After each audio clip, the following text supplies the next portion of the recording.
Now, we're going to hear from our worthy poster winners. We heard from Charles earlier on.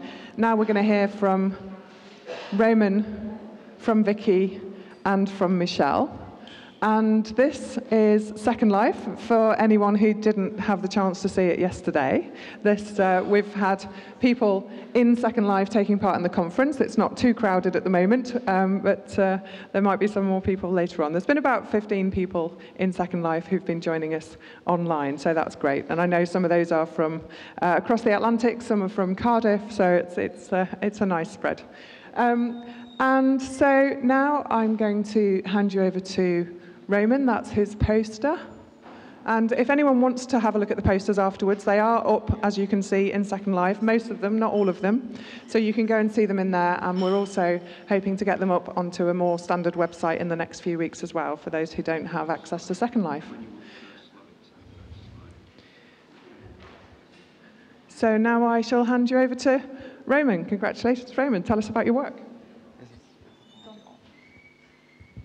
Okay.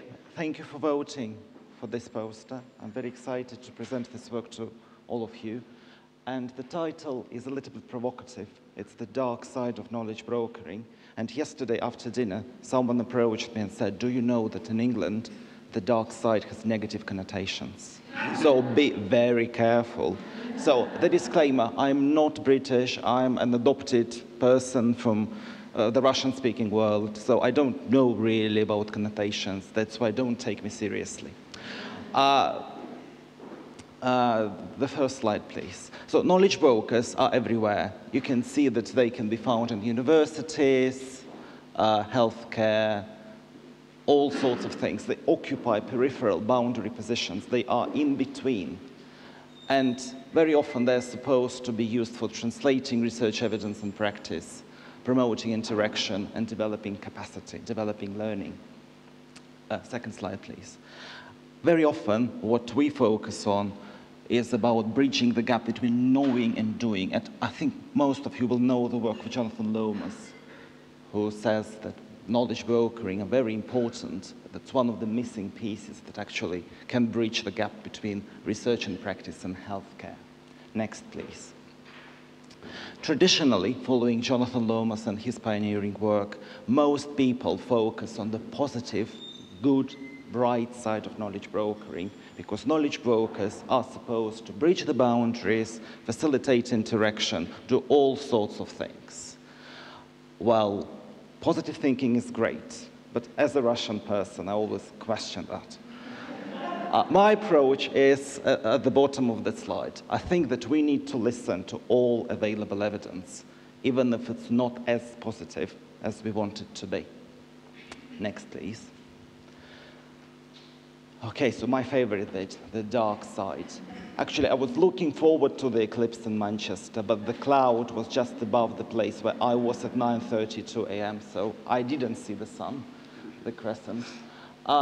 I do believe that any event, any action that is intended will have some unintended consequences.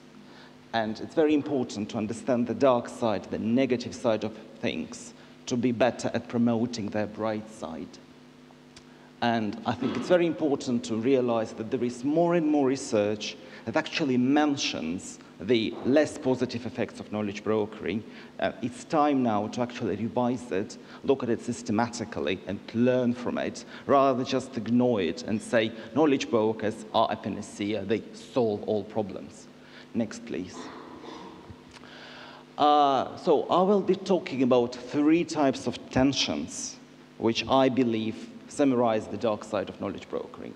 The first tension is between different dimensions of knowledge brokering.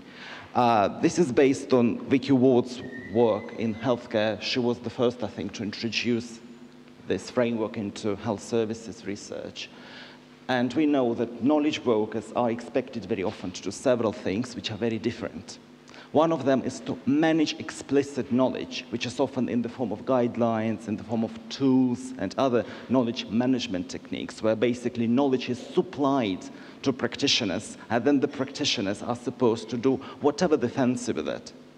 The second dimension is about interaction, relationship building, coordination, connecting different groups of people. This is linkage and exchange. And it requires quite a different sort of skills. And the third dimension, my favorite, is about facilitating change in society, enabling other people to do things. So we have three different things which are supposed to be complementary, but they all require different things, different skills. My point from the research that we did in my organization is about facilitation being under threat very often, because it's much easier sometimes to focus on supplying knowledge rather than enabling others to use this supplied knowledge in their practice and make it sustainable. And two key points here is that first, very often facilitation is just getting ignored because it's more difficult, more research intensive, more resource intensive, and doesn't lead immediately to visible, measurable outcomes. And the second point is that very often knowledge brokers, especially if they have high level of expertise in their field, for example, clinicians brokering knowledge to other clinicians, sometimes, as we saw in our empirical work, in our research, being a high level of expert in a certain field becomes a drawback, because you are so knowledgeable about this thing, it's easier for you sometimes to do stuff on your own rather than teach other people to do this high level of complex stuff. And that's why they shift from enabling others to doing themselves.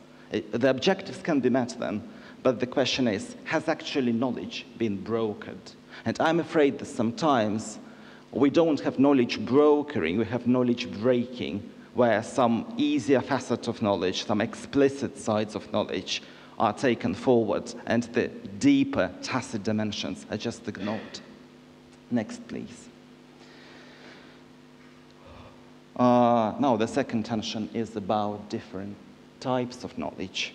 I just mentioned there is tacit and explicit knowledge, which are quite different types of knowledge. But also, if you look at what knowledge brokers are supposed to do in healthcare, at least in our organization, is that first of all, you need to know at least a little bit about the clinical side of knowledge that you're brokering, which is often in the form of guidelines and other forms of evidence. Even if you're not a clinician, if you do not understand it, then people will not listen to you, won't have credibility. That's one of the facets of knowledge. The second facet is managerial knowledge, because you need to be skillful in actually brokering itself. You need to know how to build relationships, how to persuade people to use your knowledge, how to embed it. And finally, you need to be very skillful in understanding and operating in a certain context, be it healthcare or social care or wherever you're placed. These are three different dimensions. They overlap, but you need to have different skills and different qualities, perhaps, to be successful there. So very often it's which is more important, what knowledge to broker, how to broker it, very open questions. Next, please. Just an example. For example, you have a practical HR question, whom to employ as a knowledge broker for your project. This is healthcare, a healthcare example. Shall we focus on a clinician as a knowledge broker, or shall we use a manager? If it's a clinician, do we want a doctor who has lots of influence, but they are doing medicine, they're not doing knowledge brokering? Or do we want a nurse who is very passionate about knowledge brokering, but the nurse will have less power than a doctor when brokering it? Just an example. And the third tension now, which is my favorite perhaps, because it's about the dark side for people involved, for knowledge brokers themselves, because this dark side immediately influences their personal experiences. And I think this picture shows that knowledge brokers are balancing in between. They're between different camps. They don't have a home community where they can say they really belong to. And although there are some positive things which are green in this post, like for example, there is so much uncertainty that can actually give you an ability to carve your role and be very entrepreneurial in it. And you can also engage with multiple stakeholders, and you can embed knowledge, and you can utilize peer support. Very often, this is all accompanied by the negative sides of being in between, because, for example, if you are working between multiple camps, it's very easy to be influenced by the more powerful party. If you work between two organizations, will you be doing what is best or what is easier given the power relationship between them? In our organization, where we had several knowledge brokers, we tried to kind of develop their own community of practice. But what we noticed that because they're embedded in the same structure, very often they demonstrate competition between themselves. Very often brokering is not seen as a priority in organizations that deploy knowledge brokering. Career path is not clear. Where are you going next after you finish your project? Very often people occupying this role feel incompetent, and they complain of the lack of guidance. Next and last, please. Oh no, it's second to last. So the big questions, two big questions. First of all, can one person bridge that gap? And then how to manage all those tensions. And the last bit is about how. We propose three things. The first thing is about a collective approach. One person is not likely to have all the skills and qualities that are needed. So very often, it's about a team of knowledge brokers having complementary skills working together. The second thing is about knowledge brokering, paradoxically. When deploying knowledge brokers, we should not forget about the essence, that this is about transforming, translating, mobilizing knowledge, making it sustainable, leading to change. And very often, that means that we need to be less focused on targets and incentives and more focused on actually the tacit, deep, situated dimension of knowledge brokering.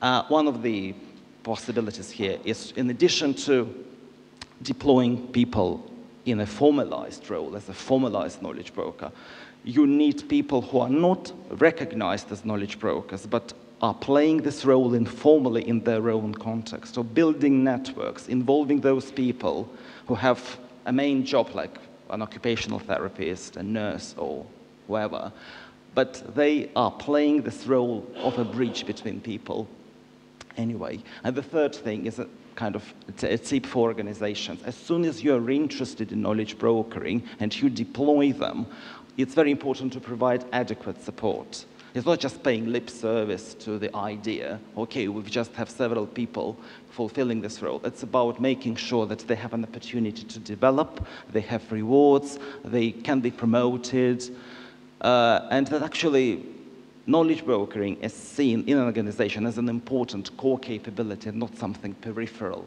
at the boundary. Thank you. Brilliant. Thank you very much, Roman. Does anybody have any questions for Roman? Yes. Thanks, Roman. That was really interesting. You said something about kind of knowledge breaking, how brokers might be tempted to do something with the knowledge to get away from what it's really about. Could you say a bit more about that? To be perfectly honest, this idea of knowledge breaking, it was a complete improvisation. So I was just standing here. You can imagine my anxiety level. And I thought, well, that's almost a joke. But I do believe, to be serious, I do believe that knowledge is a complex entity. It's not just information that can be read, and it's not just something that exists between people and embodied in them like skills. It's always a combination and interplay between the two. It's wrong to only focus on the explicit knowledge, written information, policies and procedures, and ignore the soft stuff. And it's also wrong, I think, to focus on this touchy-feely, nice, friendly aspect of it, where you build relationships, build trust, and actually forget about your goals. Very often it's making sure that this complex knowledge, which is a combination of explicit and tacit, that it is taken forward together and not broken.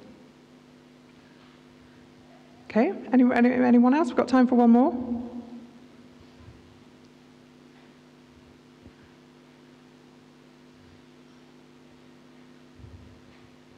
What type of support do you think brokers actually need? They need several types of support, I think. When you start a brokering role, it's very important to have induction, especially if you're new to the context. If it comes to learning, especially in the beginning, what we found is that it's not enough to just give a person a job description. Ideally, you need to have an opportunity to shadow more experienced people and learn from them, learn by doing. I think integration of, career development reviews. So if you have this knowledge brokering role, very often it's still peripheral to the main role that you are playing. You may be seconded as a knowledge broker, for example, and you will still be a nurse. And very often, people who do career development reviews for clinicians, they will not be really interested in their success in a peripheral knowledge brokering role. So if you have a knowledge broker, acknowledge their achievements in this capability and not just focus on their traditional professional skills. And if a person is a successful knowledge broker, then they need to become a senior knowledge broker and have a higher salary, I think. Higher wages for knowledge brokers. Anyone disagree? Brilliant. Thank you, Roman. Thank you. Thank you very much. Obviously, one of the most important support mechanisms for knowledge brokers would be something like, I don't know, a knowledge mobilization forum, perhaps, something like that. Now I'm going to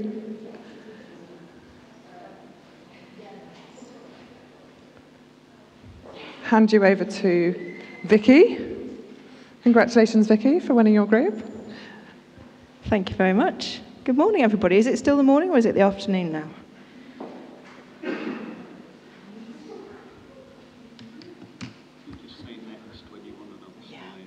The first few are quite quick. Okay, I've set some materials loose going around the room. If you'd like to pick up one of the postcards and one of the handouts, if you haven't had one already, please do. If it gets to over here and nobody's had a chance to pick up anything, see me afterwards because I do have far more with my poster, so you can get the materials. So thank you very much for voting me for a presentation today. I very much appreciate it, not least because I'd actually already produced something just in case, because I didn't want to be up late last night after the conference dinner trying to prepare something. So here's something that I did earlier. So my name is Vicky Ward. I'm from the University of Leeds. I am a National Institute for Health Research Knowledge Mobilisation Research Fellow. That's a bit of a mouthful, isn't it? So that's who I am. I am currently, I'm actually a knowledge mobilisation researcher. So my core research area is all about knowledge and knowledge mobilisation, how knowledge flows about. And what I was been thinking about is how I think about myself and how I can develop my identity as a knowledge mobiliser. So what kind of knowledge mobiliser am I? Was the question that I started with. So I started out in knowledge mobilisation, found out a little bit about it. I went, oh, great. I'm interested in that. What a brilliant idea. Really exciting. Second slide. Knowledge mobilisation. Oh, how I can make knowledge flow around. I can do things. This is so exciting. I'm like a little busy bee running around going, excellent, great idea. So then I think, I better start finding out a little bit more about knowledge mobilisation. What is this thing exactly? And what are the different mechanisms, the different frameworks and things that I might be able to use to help me? So I started out, found a bit of literature, found a bit more literature, and things started to get really confusing. And I thought, oh, there seem to be lots of different things going on here. There's loads of literature. I'm now drowning in it, and Kathy stole a lot of my ideas last night with her beautiful illustrations. But you end up drowning in this literature, and you think, well, what on earth do I do? So then you think to yourself, okay, I'm going to find some friends. That's what I'll do. I'll find people who are like me. So you start trying to talk to people. You talk to people about knowledge mobilisation, and you realise you're talking about one thing, and they're talking about something else. And then you think, well, I can't find friends. I'm a bit stuck. There's all these different tribes. There's all these different people who are involved in knowledge mobilisation. And they've got different views of knowledge. They've got different views of mobilisation. They've got different views of the kinds of things that might help you to mobilise this thing called knowledge that we don't quite know what it is. So now what do I do? It's really hard. It's really challenging when you are working as a new knowledge mobiliser, as I was a few years ago. So I've been thinking about this quite a bit more recently, and I decided that what I would try and do is come up with a simple statement. Yeah, and the next one. And the next one. So a simple statement to help me describe who I am, and hopefully help other people to describe who they are. So in terms of trying to come up with this statement, the first thing I did was looked at some literature. Yay! Some of you will be familiar with some of my earlier work where I looked at 28 different frameworks of knowledge exchange processes. I've just started my new project, and obviously new projects always start with another literature review, how dull. And so I started looking again at different knowledge mobilisation models. I was interested in what kind of models there were out there and what they said about the processes of mobilising knowledge. Well, this time I was prepared for it this time. There were 49 of them that I found. And do you know what? They didn't include any of the ones that David was talking about yesterday. So I know full well that there's a whole other bunch as well. So there's way more than this. Other people have found up to 71 different models. So I know that there's loads of stuff. But I looked at all these frameworks and I thought, well, actually, what sets them apart? What are the distinguishing features of these models? What questions could I build from these models? So I looked at them. I found that the questions and the different distinguishing features, I found 4 sets basically, which correspond to these 4 questions. 4 sets of distinguishing features. They weren't mutually exclusive, so you can't have a single framework that is the answer if you tick all of these different boxes. It doesn't work like that. This statement is about getting you to develop a description of yourself rather than a label. And that's really important, I think, because we've got too many labels in the field of knowledge mobilisation.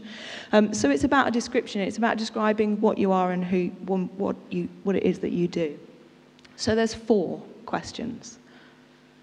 And they're not in any particular order. I had a conversation with Peter about this and which question should possibly come first. This is just the order I'm having to present them, and you can start anywhere. But one question is, whose knowledge do you want to mobilise? I'm not thinking here about what parties is it that you want to mobilise knowledge to. It's whose knowledge? Who has the knowledge that you want to be mobilising? And so there's 5 different sets of groups here. So you might think about mobilising the knowledge of decision makers, so people who commission services. People who are in receipt of services, service users. There are very few models, actually, which talk about that and how you might mobilise service user knowledge. Product and programme developers, frontline service providers. How do you mobilise the knowledge that's held by frontline practitioners? And professional knowledge producers, so evaluators, researchers, those kind of people. But there's all different people whose knowledge you might want to mobilise. These are some of the frameworks. This is all on the handout that's coming around, so don't panic. These are some of the frameworks that might tick some of those different boxes and might be useful for you if you're that kind of knowledge mobiliser. So if you can tick the box that you're interested in frontline practitioner-based knowledge, there are some frameworks there that might be helpful for you when you're thinking about going forward in your life as a knowledge mobiliser. Second question, what type of knowledge do you want to mobilise? So here, I'm drawing on 3 ideas about knowledge. So scientific or factual knowledge, stuff that you can write down, research findings, quality performance data, that kind of stuff. A lot of people talk about knowledge mobilisation, and what they mean is that. Technical knowledge, practical skills, what it is that people actually do, how you know how to do something. And practical wisdom, professional judgments, beliefs, wisdom, those kind of things, the things that make you do certain things rather than certain other things. Okay, I'm going to go past that one. Thanks. The next question, how do you want to mobilise knowledge? So this is a bit of a crucial one. And it, I think, comes down a little bit to what kind of person you are. So do you want to make connections between people, a bit like what Roman was talking about, being a knowledge broker? Do you want to establish networks, broker relationships, bring people together? Do you want to help to translate that knowledge in that circumstance? Do you want to disseminate and synthesize knowledge? And there was a poster in my session yesterday that was talking about that a little bit, about how you actually take products and you synthesize them into new products that can be useful to people. Or do you want to facilitate interactive learning between people? Do you want to get all the parties in the room and enable them to learn together so that they can produce and create new knowledge together? And then the final question, next slide. So the final question is why? And this probably gets to the heart of the matter anyway. What's the point of all this then? What's the purpose of mobilizing knowledge? What's it all about? And this was the question that Peter thinks that perhaps we should start with, but it doesn't make quite such a good sentence, actually, if you look at my the sentence that I developed. But why do you want to mobilize knowledge? What's it all about? There's 5 things that I thought of in here, and they're not, it's not set in stone. This is very much my own thinking from the literature and things that made sense to me as I was trying to think about it. But do you want to develop new policies, new programs or recommendations? What about developing local solutions to practice-based problems, those really crunchy things that people are seeing on the front line? Is it about that? Is it about getting people to adopt or implement things that are really clear, so nice guidelines in my world, those kind of things? Is it about changing practices and behaviours, so bringing about organisational change? Or is it actually about producing more useful research and scientific knowledge? So what's the point of knowledge mobilisation? What are we in it for? Yeah, straight past that one. So, having thought about all of that, I've developed a little definition of me. This is who I am as a knowledge mobiliser. And actually, I found this really useful because it helps me now to find friends. And I have to say, I feel like I'm in a room full of friends, which is great. And it helps me to think about the kinds of frameworks and the kinds of literature that's going to be useful. And I know that there's a whole load of stuff that might be useful for other people, but really isn't useful for me. So I want to help frontline service providers to mobilise their factual knowledge, technical knowledge, and practical wisdom, so all kinds of knowledge, by facilitating interactive learning so that I can help them to solve practice-based problems.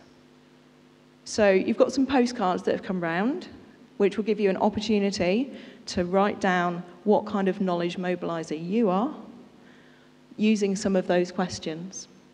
I would love it if you would fill one in and then leave it with me as a bit of data collection.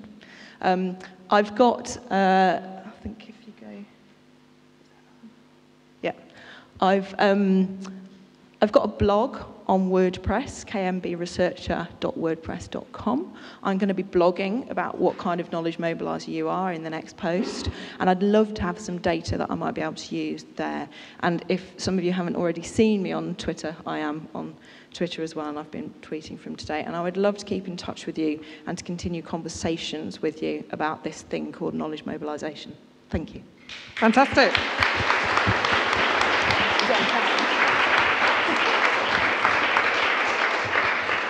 I bet lots of you will find those postcards interesting. I was doing something a bit similar earlier in the year, and it's one of those you go, it's so easy to do that. I could do that like in 3 minutes. And then you go, oh, actually, that's quite a hard question. And you find you have to think about it. But having done it, I think it can be really useful. Remind yourself who you are, what you're doing, and why you're doing it. For those moments when you're wondering who you are, what you're doing, and why you're doing it. Who's got a question for Vicky?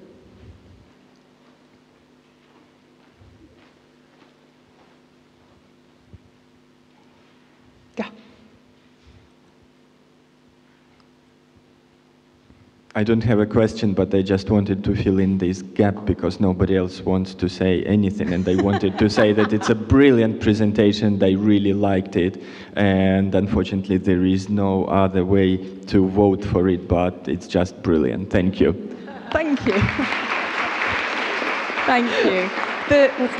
Perhaps the thing just from what Kathy was saying that I might follow on with, though, is that actually I don't know that you are necessarily always one particular kind of knowledge mobiliser. I used to be a different kind of knowledge mobiliser, but right now in the project that I'm in, I'm that kind of knowledge mobiliser.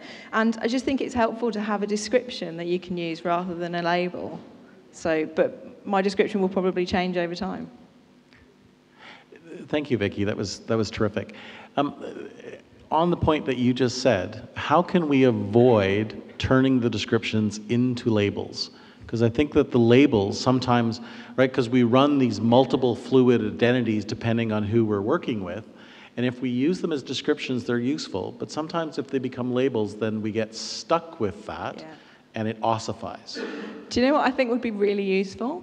Is if we can use that statement however we want for ourselves. I think that will help people avoid getting stuck with labels, because I don't think that a label is necessarily something that you apply to yourself. I think in its negative connotations, it's usually something that somebody else applies to you. You are like this, you are like that, I'm going to put you in this box and put you with these kind of people. But actually, I think that we should be able to choose whatever label we like for ourselves at any given point in time. And so I think if you use it as a way of self-identifying rather than pointing at other people and going, well, you're like that, so I'm not like you, which is really tempting, particularly in the academic world, which I live in a lot of the time. It's really easy to finger point and say, oh, well, you don't do stuff like me, so therefore that must be a bit rubbish. And I think those are the negative connotations of labelling. But I think that if we can... I was really impressed yesterday with the idea that Sheila came up with of reclaiming your identity. Your knowledge is about your identity. It's about defining who you are. And I think that actually this is about me saying, this is my knowledge as a knowledge mobiliser. This is who I am right now. And actually that's really empowering. So I think that a label is positive if you can use it on yourself, but negative when you start applying it elsewhere. Brilliant. Thank you, Vicky.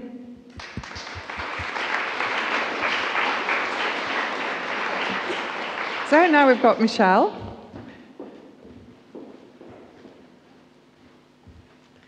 And if anyone was wondering, the random gnome is not random at all. He's not very impressed with me for having left him in my hotel room for yesterday. He's there at the back, for those of you who haven't seen him yet. This is Nomo, spelt hashtag KNOWMO, Nomo, who is also a gnome. He is the joint forum mascot for both the UK and the Canadian Knowledge Mobilisation Forum. So this is a Canadian gnome who has flown over to be our mascot. So you should not describe him as random, but be very impressed with the international travelling and the representation that he's willing to do on our behalf. So do feel free to introduce you. He is also interested in building his networks. But now, Michelle, congratulations for winning your group. Tell us about your work. This is, my poster was about knowledge into action for person-centred healthcare. I thought I'd start by giving you a bit of background. I'm going to apologise for my presentation up front because I did it on the train this morning. So I'm going to make apologies for that. I'm the Knowledge Service Manager for NHS Greater Glasgow and Clyde, which is the largest territorial health board in Scotland. We have roughly 40,000 staff. We serve a population, I think roughly about a fifth or a quarter of the population of Scotland. It's just under 1 million. We have 10 acute hospitals, just about to reduce that by a couple, as the new Southern General Hospital opens up on the south side of Glasgow. Any Glaswegians in the room will probably have seen it because it's viewable for miles. And we have lots of other locations as well. We cover all different specialties, acute, community, mental health, etc. As a knowledge service, we are a corporate service. We have 35 staff, 25 professional, the rest paraprofessional and support staff. We cover all the specialties apart from public health. And we have been working with the Knowledge into Action strategy since its inception, quite a few years ago. We've been going for some time. Last year, we were asked about and commissioned to provide a demonstrator project for knowledge into action. You'll have heard Dr. Ann Wells talking about it yesterday, so this is part of that. And one of the priorities nationally for the health service is in person-centred health care. And there's been a collaborative for the person-centred health care nationally since 2012, and there is a local team that are deployed to deliver the aims of that collaborative locally. So this project was really about how does the one strategy support the other priority. And we discovered that there was already a team in place within Greater Glasgow and Clyde that were set up to do this. They're the person-centred healthcare coordinators. They are actually a group of 4. They are all nurses, or they worked as nurses, and they sit within clinical governance. So very quickly after we set up our project, we decided that we wouldn't be doing this ourselves. We'd actually work with that team because they already had the connections with frontline teams who wanted to improve their person-centred health care. So what they do is they collect feedback from patients and carers on a monthly basis about their care experience. That evidence is then used within monthly improvement meetings with the frontline team or their representatives. It could be a charge nurse, could be doctors, etc. And we would decide on a monthly basis what we needed to do to improve that experience. We then, at the inception of this project, were invited along to become the knowledge brokers for those frontline teams, and we selected 3 of them. And we would provide a consultation type approach. So that wasn't about saying, here's all our services, resources, please choose. It was more about listening to what they wanted to achieve and then thinking about what we could do in terms of skill, resource, service, or even referral to help them meet that goal. Some of the things that we worked on involved doing a test of change. So if it was an innovation, it would be tested. And then we'd have the privilege of seeing the feedback from the patients about how well that went. So we were able to see the full journey of what we did. Specific interventions would also have other evaluations. So if we did a literature search, that search could also be evaluated, etc. 3 teams were selected for us to work with over the year. And we wanted to make sure there was a nice array so they weren't all in the same place within the organisation. So we had 3 teams. The North West Community Respiratory Team does what it says in the tin. They work in the northwest of Glasgow, and they work in people's homes with them directly, and it's respiratory patients. Auchinleigh, which is an outpatients mental health facility in the east end of Glasgow. And we have Ward 36 at the Royal Alexandra Hospital in Paisley, and that is a dementia ward. Now, those 3 teams, we worked specifically with the improvement team or the person-centred healthcare team to support their work. But we also had another type of team which we did person-centred healthcare approach with, but they didn't have an improvement team. So it was almost like we need to make sure that when we present this back to NHS Scotland, we can say, you can do this with or without having an improvement team in place, because not every board does.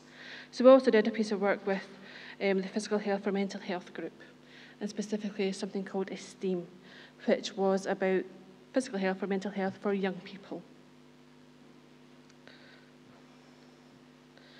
I do apologise for that slide. This is a wee idea about the kind of support we can provide.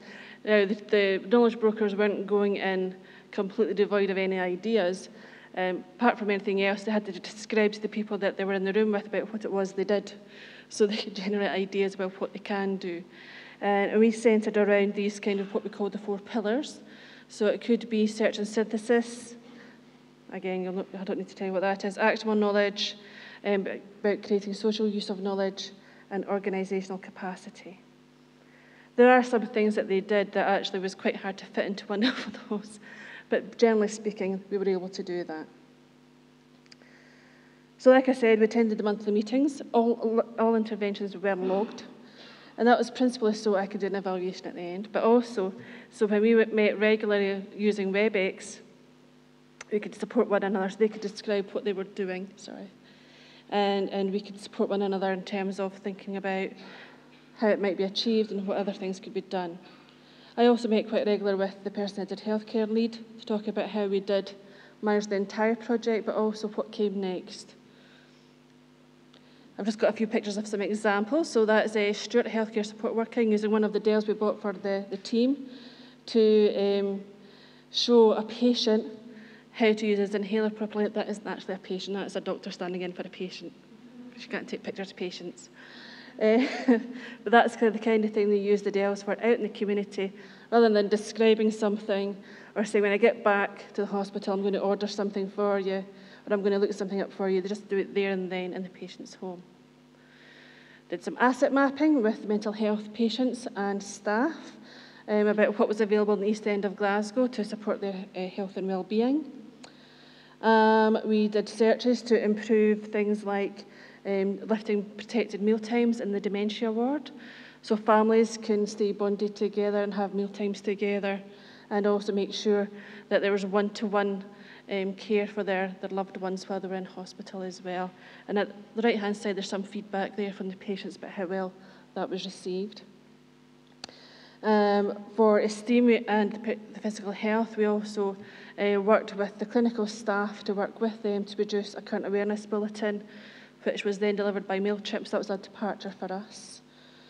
In terms of outcomes, search and synthesis was the most used, although they did identify a gap in our provision, which made us actually go back to the books and develop a narrative synthesis methodology, which could basically search very quickly and put it into a form that could then be used for improvement. So we've had a month to get things done, to search, synthesise it, and get it put into action the next month.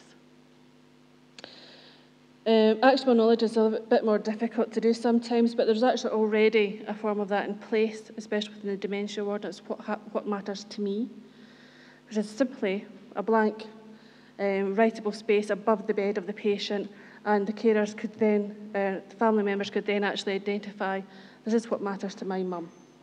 Okay. Social use of knowledge, again, we did lots of referral and made connections with other specialties within the board. It's quite surprising how within mental health, for example, same directorate, but they didn't know what was happening in other areas of the organisation. The knowledge broker that we had within that team is actually the specialist librarian for mental health, so she knew everything else that was going on, and she was able to help them make connections. In terms of creating capacity, we like this so much, we've decided to keep going and keep doing it, and this is a priority for us within 2015. In order to make sure we can keep doing it, we have a step up and step away approach. So the coordinators, persons in the healthcare coordinators now know us so well, they can identify a need, they then will refer that team to us. Once we've worked with them for a specified period of time, by agreement, we'll step away from them, and then they can always contact us later on. I'm not going to go past all the lessons learned and just skip straight to the questions, if you have any. Brilliant. Thank you very much. It's lunch. Who's got a question for Michelle?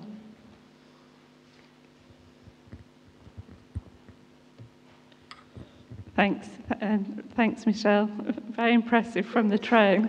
I've heard in a few of the presentations around the work in Scotland that the sort of the knowledge to action work seems to link in with an existing improvement collaborative.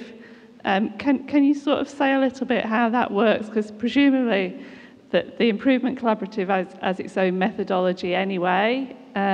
So how do you then feed in what you want to do around knowledge mobilisation? I think that is Karen Rich is in the room, and I don't know if Dr. Anne Wales is still here, but when Knowledge into Action was formulated, Health Improvement Scotland and NHS Education Scotland were very much partners in that. And I think that really helped made that connection right at the top. And then when we work with the person-centred healthcare team, I think we do use some of the same language, and I think we have had to learn a lot of that language as well, and I think that helps make the connections. But I think in terms of engaging with staff, it is really the examples that we provide that help illustrate it best. rather than talking about methodologies, etc. On the ground, when we work with frontline staff, it really is our portfolio of examples that help us best. I don't know if that answers your question. Thank you. Time for one more?